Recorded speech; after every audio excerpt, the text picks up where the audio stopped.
All right, all right. Welcome to another episode of the Surviving Second Gen podcast. I'm your host, and I'm trying to get myself together in this new setup again. But I think that's kind of how the podcast is going to be like just kind of a new setup maybe every time because I like that. I like the vibe. But yeah. So let's get right into today's episode. So I promised y'all that I'll have a topic for you this week. And this week's topic is something that I've been asked about before a couple of times in a couple of different ways. So I just wanted to answer it in this episode and really help people, I guess, really have this conversation that for some people is difficult. Especially being in an immigrant background. The question at hand is, what do you do when you are a child of immigrants and you have an immigrant parent or an immigrant family member who you believe has a mental health disorder?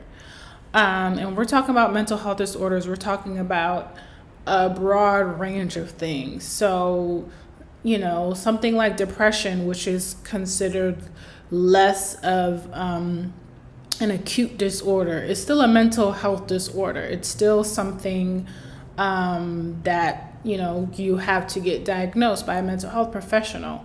Or if somebody has anxiety, also something that's less acute. But there's also other mental health disorders that people deal with, or that you may feel like a family member is dealing with. Like, I hear a lot of people talk about narcissistic personality disorder.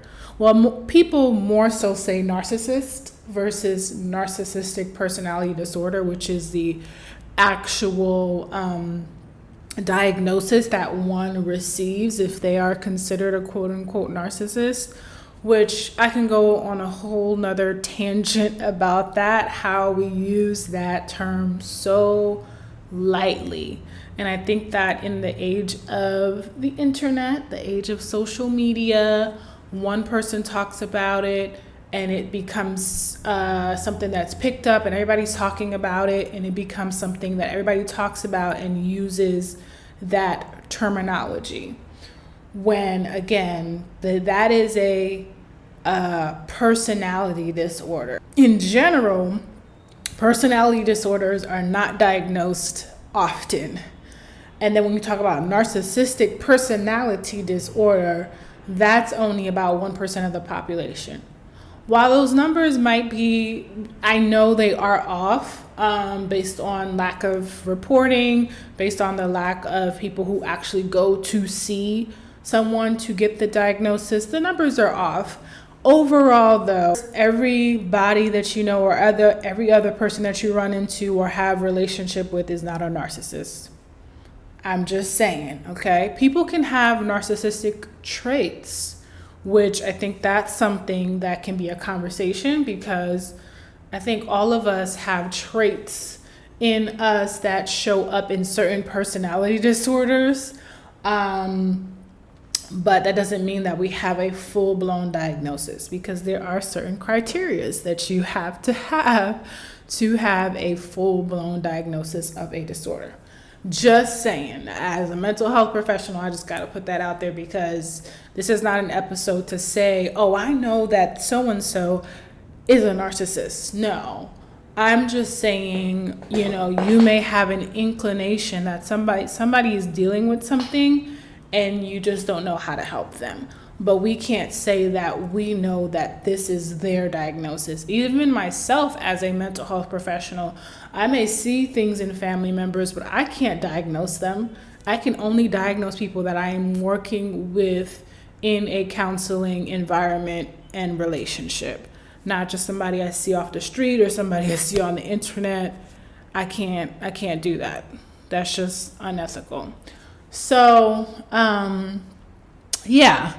when we think about the spectrum, I guess you could say, of mental health disorders, there's a lot that people can fall into.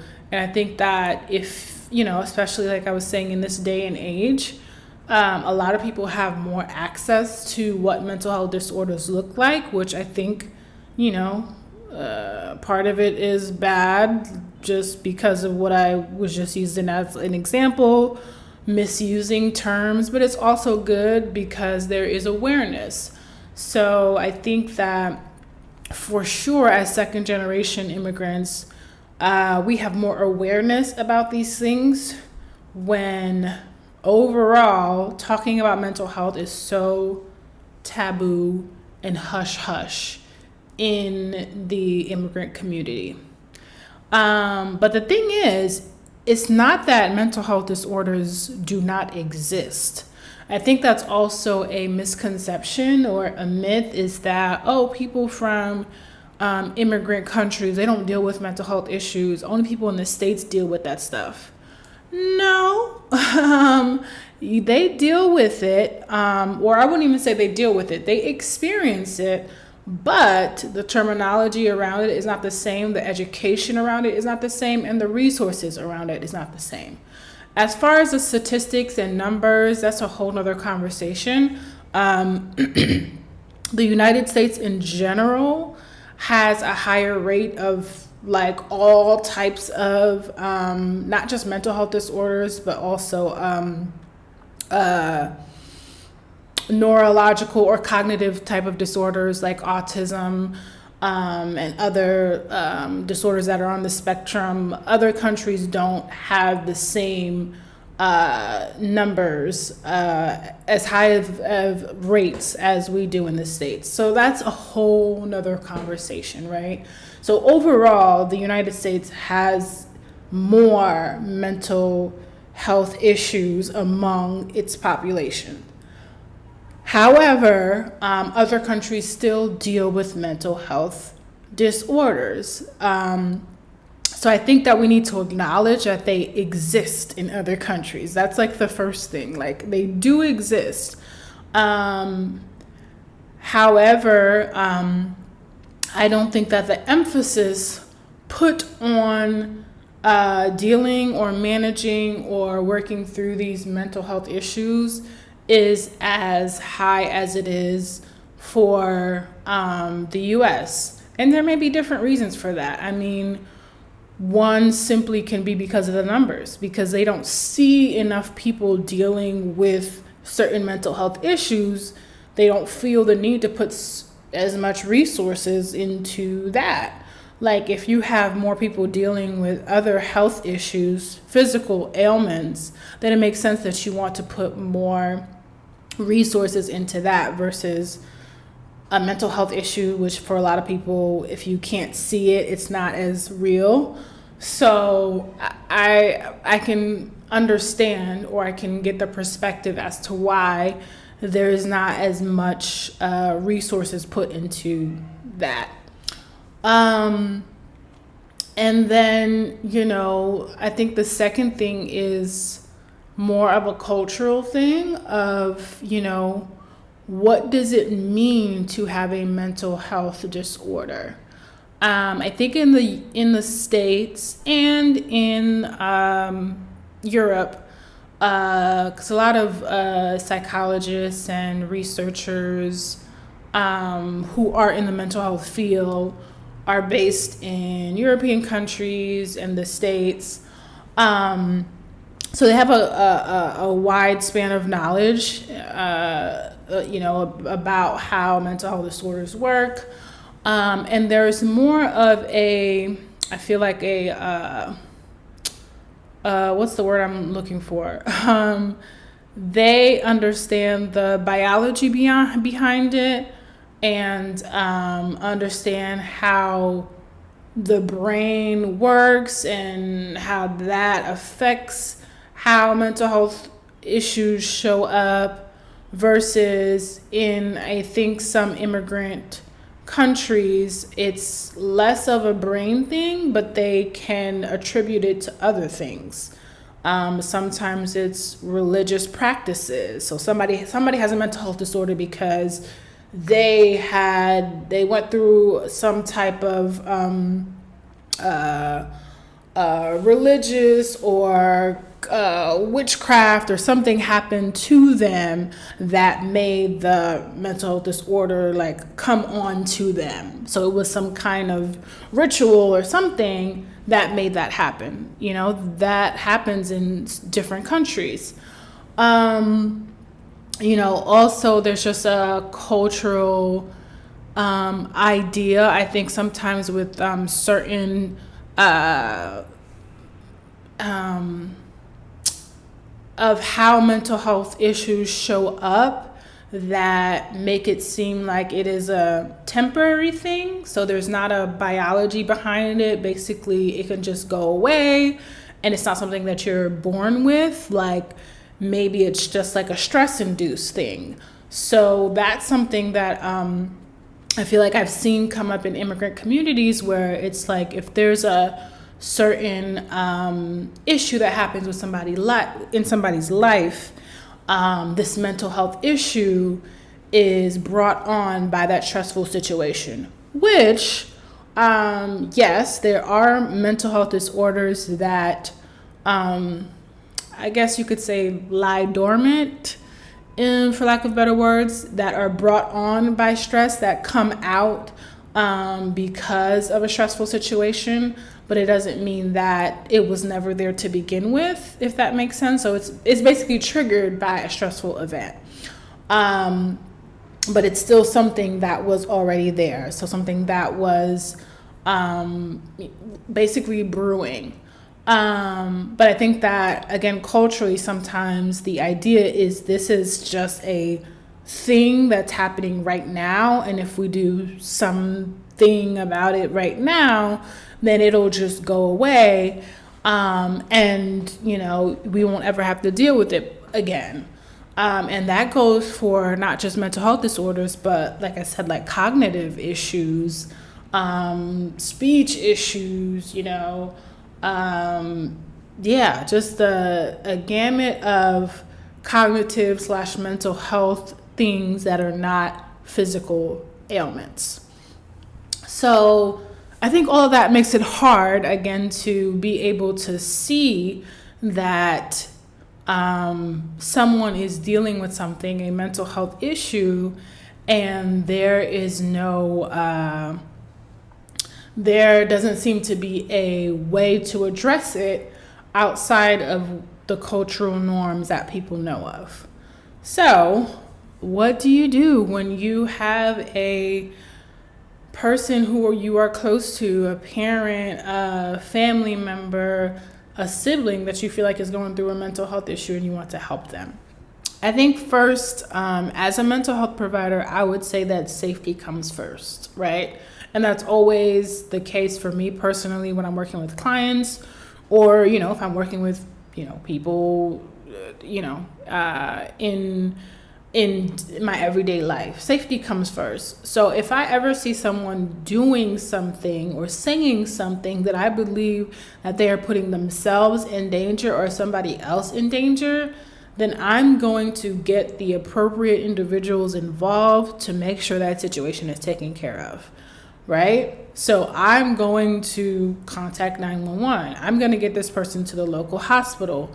You know, I'm going to get the National Crisis Line person on the phone with someone from the National Crisis Line. Like, I'm going to take those steps because for me, there's no like, well, I'm not sure, like the word, the expression better safe than sorry always works in mental health situations. Like, it's better for you to call someone, get someone involved, and like, you know, the situation wasn't as bad than for it to be that bad and there was no intervention. Like that makes me sad to see, you know, someone that could potentially be helped, but, you know, there's influences that make it seem like, oh, it's not that bad, so we're not going to get anybody involved. If again that person is looking like they may harm themselves based on their actions or their words, get the appropriate people involved. You know, do what you need to do to make sure that's taken care of. And that person may be mad at you afterwards, but for me, it doesn't matter. It doesn't matter. It does not matter, because we deal with too many people fighting mental health illnesses on their own, secretly in this world, for us to just ignore signs and ignore, feelings that something is off. You don't have to have a direct proof that's, because it's really hard to prove per se that somebody is going to harm themselves, but you can have a sense that something is off, or they just may tell you themselves, I feel like harming myself. Then yeah, you take action and you get them to the local hospital. So for me, yeah, that's the first, safety, is what I'm looking for. Now, if it's not an immediate safety issue, but you just feel like this person is dealing with something, let's say depression, that is affecting how they show up in their day-to-day life. So, they may change how they talk to you or how they show up for you. And you can see that they're changing how they show up for other people as well. I think it's good to come from a space of being open to conversation versus being accusatory, or telling them what it is that you know about them, right? If that makes sense.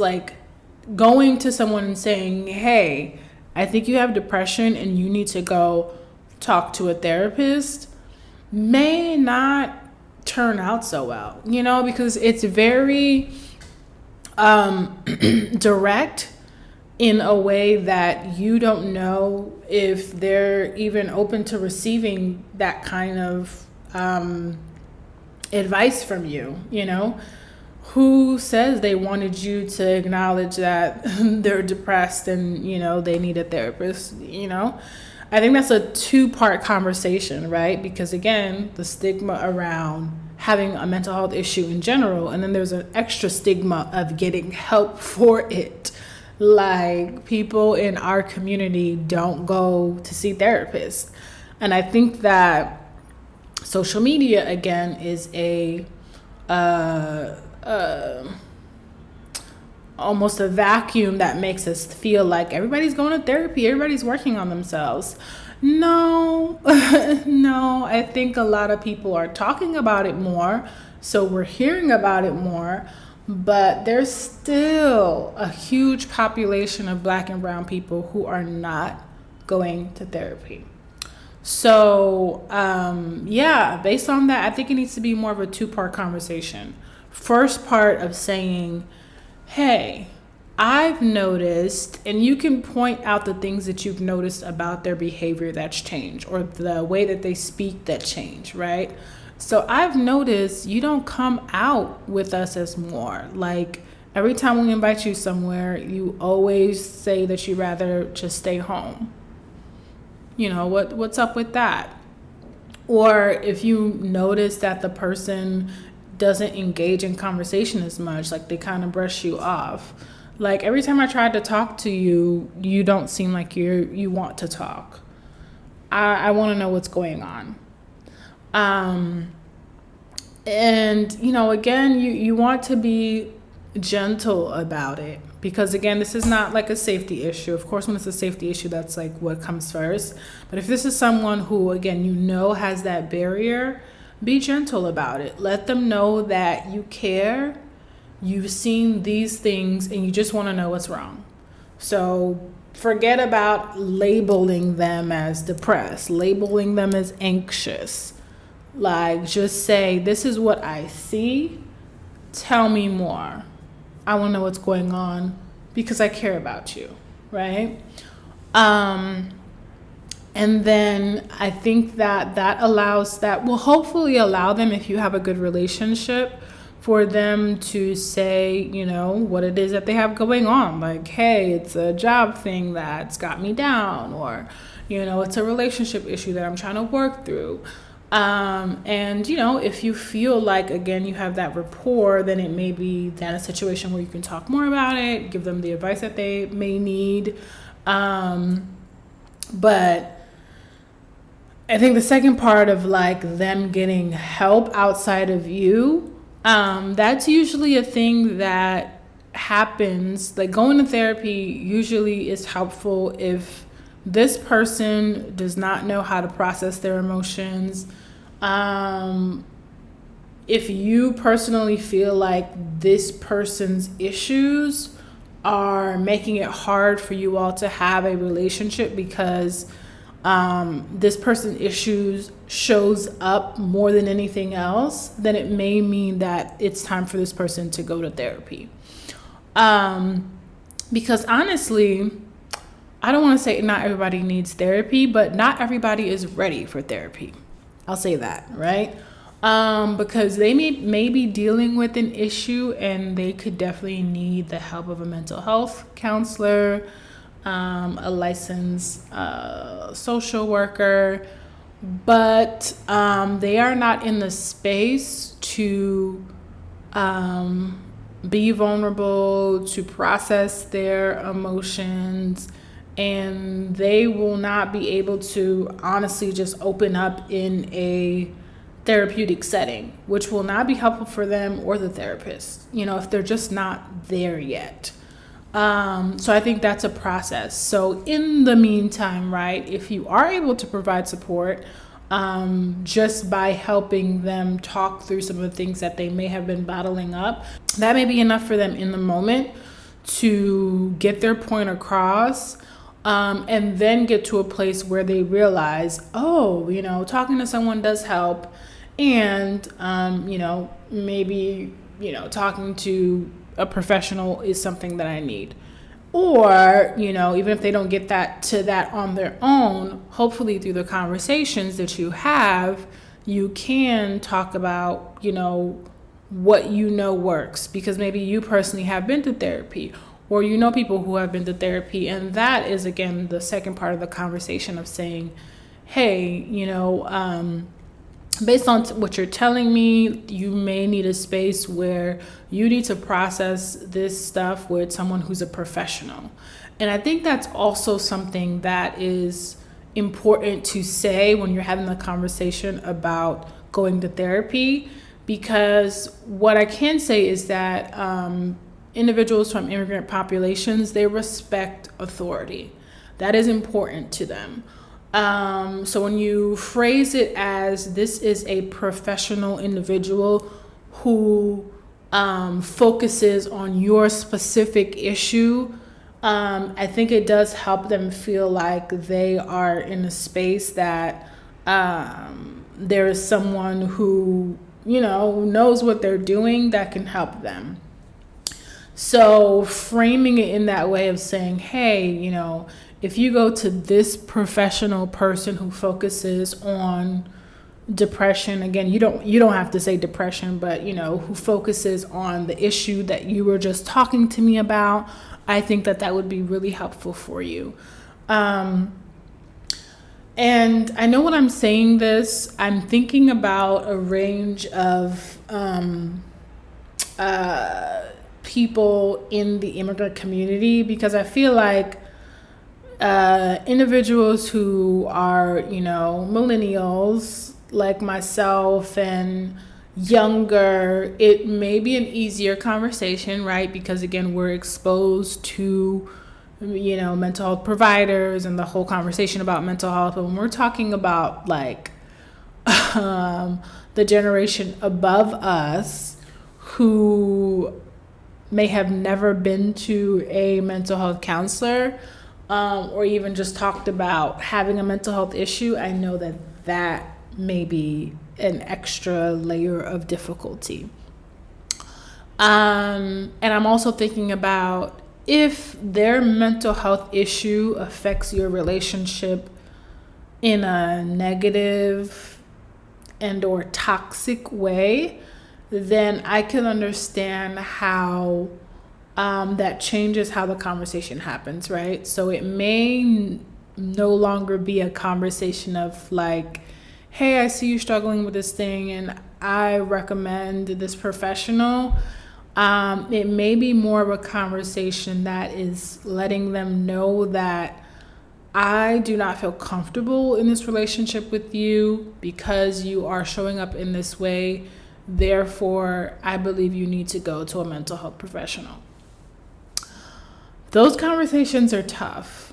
And I know that there are individuals in the immigrant population who have had to deal with that, deal with parents who have narcissistic traits, and who do things that affect their personal mental health, where they feel like they need to cut their parents off or remove themselves. And I don't want to make light of that because that is a difficult situation, and I don't believe that anyone should have to constantly put themselves in the midst of someone who makes them feel less than, who is berating them, who is manipulating them.